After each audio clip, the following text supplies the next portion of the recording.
Welcome back to Midco Sports tonight, joined as always by the head coach of UND hockey, Brad Berry. And Brad, your team coming off a home split against Colorado College this weekend. I know you always want 2 wins, that's always the goal, but your team played well over the course of 120 minutes this weekend. Yeah, for the most part, I thought 120 minutes, we played sound hockey. A couple times in the first game on Friday night, a couple goals against, got our momentum away from us, but I thought we got it back for the most part and, found a way to resurrect and get the second game on Saturday. Yeah, you mentioned that Friday night start. Game 1, you had a good start to the game, pushing the issue certainly for the most part in the first period, but they get the goal after the one, and you found yourself chasing the game throughout the contest. Yeah, you know what, first 7.5 minutes of the first period on Friday, we were in there into the rink, and, we didn't score, but we had a lot of great looks to the net, and then, they get a goal, an open net goal, and kind of let the air out of our tires a little bit, and then we had to get back going again. But you know what? I thought our guys did a good job of coming back and finding a way to get a goal to tie it up a couple different times.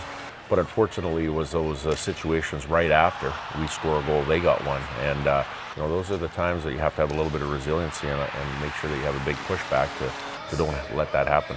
It was a wild second period on Friday. 4 goals scored, 2 apiece, 2 penalty shots, 1 apiece.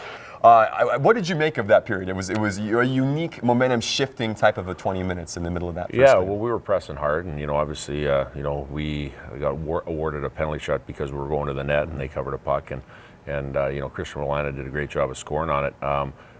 It's one of those things where we were trying to build momentum after our first period here of giving up the first goal, and thought we did a good job. And Peter Thome came in, did a real good job of holding us in there, and time ran out on us, but I thought, it carried over in the second night on Saturday what we did in the second half of the game on Friday. Yeah, and that was the case. You saw that momentum that was built up over the course of the last 30 minutes or so of game 1, carry into game 2. What was kind of the message going from Friday to Saturday for the guys to try and get back and try and pick up a big Well, there were a couple things. The one I just talked about, when you score a goal, I guess the first thing is when you give up a goal, let's have some pushback, and then if you give up a goal or you score a goal, have even more of a pushback. Don't let them gain any momentum. And then I think the last thing was specialty teams.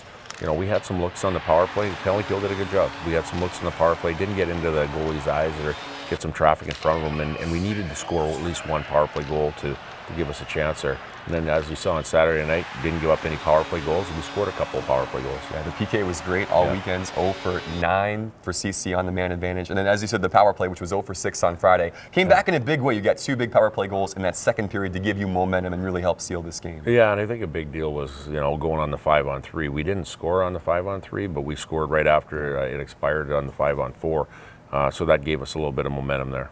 Was there anything different? I mean, you mentioned trying to get more traffic in front of Alex Leclerc on the power play. What else was kind of the key to finding a spark with the man advantage? I think just moving the puck quicker. I think not, hanging on to the puck so long to let them get into their shot block lanes or the stick lanes. Just moving the puck a little bit more efficiently and making sure that we did get net front traffic on Leclerc. One of the keys to your success this weekend was shutting down that top line of Bradley, Halloran, and Berg. Nobody really has been able to do that this year in the nation. Yeah. What were the keys to slowing that trio down? Well, we had our line matchup there. We had, Rhett Gardner's line against them probably every shift, maybe except for 1 or 2, and then a couple, Colton Poolman and Chris Rolana against them too. So, just having our matchups, but also knowing that time and space, making sure that, whoever was on the ice against them didn't give them a lot of time to wind up. There was a couple times they got into our zone, they were moving around a bit, but I thought our guys did a good job of negating them. Yeah, just 1 point from that group as you pick up the 5-1 win on Saturday to improve now to a tie for 3rd in the NCHC standings.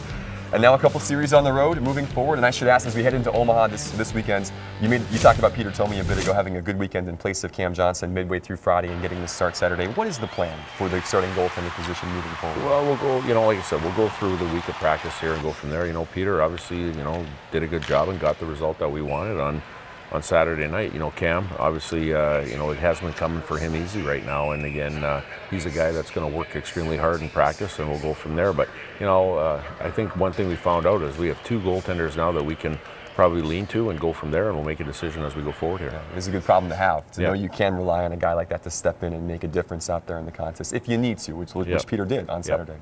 looking ahead to Omaha. That's a Maverick team that has not lost at home in the second half. Perfect 6-0-0 at Baxter Arena. You saw them just a month ago at the start of January in this building. How do you continue the momentum that you've built up on Saturday down against the Mavericks? Well, I think discipline. I think, their power play is outstanding, and David Pope is the guy that leads the way on that power play. And I think that's one thing is we got to make sure we don't take a whole lot of penalties, and when we do, we got to get the kills. And again, making sure that we have a mentality going down there. And this time of year, I don't think home and road matters very much. It's just making sure that you're playing consistent through all those games on a 60-minute basis. Yeah, key series certainly against the Maverick team that would love to keep scooting up the standings, and for you, obviously trying to solidify a top 4 spot with just 6 games left. Unique start, 6:30 on Friday night, a nationally televised game again on CBS Sports in the normal 7 o'clock time on Saturday. Brad, thanks again for the time as always. Best of luck down in Omaha this weekend. Thanks, Alex. Brad Berry. Kelly, back to you. All right, thank you so much, Alex. When we come back, a little humor for your Monday blues. Athlete tweets are coming up when Midco Sports Tonight returns.